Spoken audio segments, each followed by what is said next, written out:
ಕೈ ಹಿಡಿದು ನಡೆಸೋ ಬೆಂತಟ್ಟಿ ಬೆಳೆಸೋ ನಮಗಾಗಿ ಶ್ರಮಿಸೋ ಆ ದುಡಿಮೆ ಜೀವನ ಹೆಸರೊಂದಿಗೆ ಇರುವ ಬಾಳಿಗರ್ಥ ಕೊಡುವ ನೋವಿನಲು ನಗುವ ಆ ತಂದೆ ಪಯಣ ಬೇಕು ನಿನ್ನ ಅಪ್ಪುಗೆ ಒಂದೇ ಒಂದು ಅಪ್ಪುಗೆ ಅಪ್ಪ ನನ್ನ ಪಾಲಿಗೆ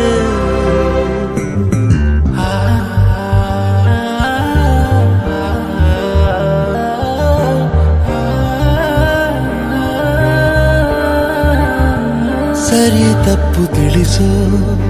ಸಂಸ್ಕಾರ ಕಲಿಸೋ ಸಂಸಾರ ಉಳಿಸೋ ದಿನಚರಿಯೇ ಜೀವ